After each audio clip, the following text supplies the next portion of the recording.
ഇന്നത്തെ mains question ആണ്. ഇന്നത്തെ mains question inter state migrant ലേബേഴ്സിനെ പറ്റിയുള്ളതാണ്. ചോദ്യം ശ്രദ്ധിക്കാം. Kerala has become a paradise of inter state migrant labourers. Do we really address the concern of this new born sections of society in Kerala? Discuss the steps taken by the government of Kerala for the welfare of interstate migrant workers in the state.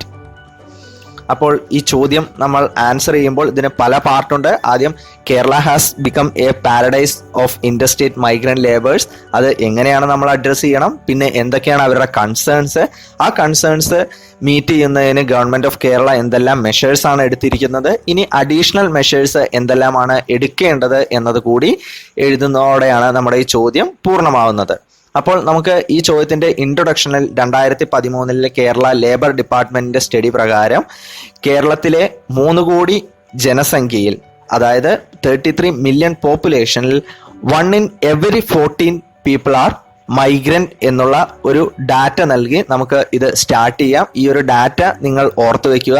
അല്ലെങ്കിൽ ഇതിന് corresponding ആയിട്ട് കേരളത്തിൽ ഏതാണ്ട് 2.5 million migrant population ഉണ്ട് എന്നത് ഓർത്തു വെച്ചാലും മതി. നിങ്ങൾക്ക് ഏറ്റവും ഓർക്കാൻ എളുപ്പം ഏതാണോ ആ ഡാറ്റ ഓർത്തു വെക്കുക. അത് നമുക്ക് ഇൻട്രൊഡക്ഷൻ ആയിട്ട് നൽകാം. ദെൻ ബോഡി പാർട്ടിൽ നമുക്ക് ആദ്യം അഡ്രസ്സ് ചെയ്യേണ്ടത്, ചോദ്യത്തിൽ പറഞ്ഞിട്ടുണ്ട് Kerala has become a paradise for interstate migrant labourers. അത് എങ്ങനെയാണ് എന്നുള്ളത് നമ്മൾ അഡ്രസ്സ് ചെയ്യണം.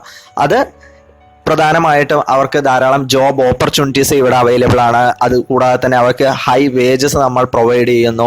ഇവിടെയുള്ള സോഷ്യൽ ഹാർമണി, അതേപോലെ തന്നെ അവർക്ക് ജീവിക്കാനുള്ള ഒരു നല്ല സോഷ്യൽ ഹാർമണി ഇവിടെ സെറ്റപ്പ് ചെയ്തിട്ടുണ്ട്. കൂടാതെ ഗവൺമെന്റും ഇത്തരത്തിൽ ഇന്റർസ്റ്റേറ്റ് മൈഗ്രന്റ് പോപ്പുലേഷൻ വരുന്നതിനെ സ്വാഗതം ചെയ്യുന്നുണ്ട്. ഇന്ത്യയിലെ മറ്റു ചില സ്റ്റേറ്റുകളിലാണെങ്കിൽ ഇത്തരത്തിൽ ഇന്റർസ്റ്റേറ്റ് മൈഗ്രന്റ് പോപ്പുലേഷനെ അവർ സ്വീകരിക്കുന്നില്ല. അവർക്കെതിരെ അക്രമങ്ങളെല്ലാം ധാരാളം നടക്കുന്ന വാർത്തകൾ നമ്മൾ കേൾക്കാറുണ്ട്. എന്നാൽ കേരളത്തിൽ അങ്ങനെയുള്ള വാർത്തകൾ വളരെ കുറവാണ് കേൾക്കുന്നത്. അതുകൊണ്ട് തന്നെ ഇതൊരു പാരഡൈസ് ആയിട്ടാണ് ഇന്റർസ്റ്റേറ്റ് മൈഗ്രൻസ് കാണുന്നത് എന്ന് നമുക്ക് സമർത്ഥിക്കാം. ഇനി ഇവരെ സംബന്ധിച്ചുള്ള എന്തെല്ലാം കൺസേൺസ് ആണ് ഇവർക്ക് എക്സ്ട്രാ ആയിട്ട് ഉള്ളത്? ഒന്ന്, അവരുടെ ലീവിങ് കണ്ടീഷൻസ്. നമുക്കറിയാം, ഇപ്പോൾ ഉള്ള ലേബർ ക്യാമ്പ് എന്ന് പറയുന്നത് പല ലേബർ ക്യാമ്പുകളും ഇപ്പോൾ ജീവിക്കാൻ കഴിയാത്ത ചുറ്റുപാടുകളിലാണ് ഉള്ളത് എന്ന് നമ്മൾ ചിത്രങ്ങൾ സഹിതം കാണാറുണ്ട്.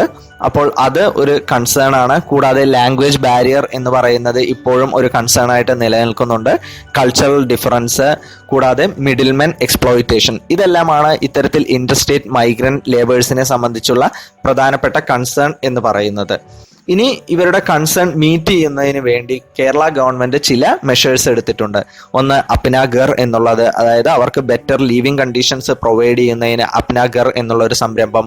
കൂടാതെ ലാംഗ്വേജ് ബാരിയർ ഓവർകം ചെയ്യുന്നതിന് ചങ്ങാതി എന്നുള്ള ഒരു programme Kerala state literacy mission കൊണ്ടുവന്നിട്ടുണ്ട്.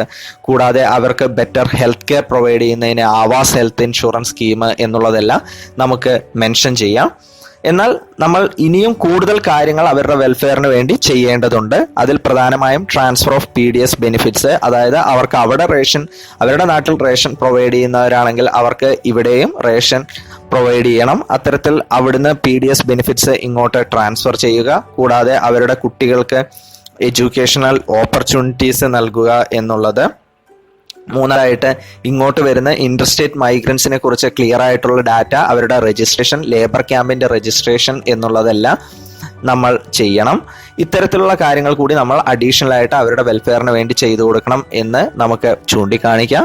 ഇനി കൺക്ലൂഡ് ചെയ്യുമ്പോൾ കേരള എക്കണോമിയിലേക്ക് ഇവർ ധാരാളമായിട്ട് കോൺട്രിബ്യൂട്ട് ചെയ്യുന്നുണ്ട്. ഇവിടെയുള്ള ലേബേഴ്സിന്റെ ഷോർട്ടേജ് മീറ്റ് ചെയ്യുന്നത് ഇത്തരത്തിൽ ഇന്റർസ്റ്റേറ്റ് മൈഗ്രന്റ് പോപ്പുലേഷൻ എന്നുള്ള വർക്ക് ഫോഴ്സ് വെച്ചിട്ടാണ്. അപ്പോൾ അവരെ കെയർ ചെയ്യേണ്ടത് നമ്മുടെ സ്റ്റേറ്റിന്റെ ആവശ്യമാണ് എന്ന് പറഞ്ഞ് നമുക്ക് ഈ ചോദ്യം കൺക്ലൂഡ് ചെയ്യാം.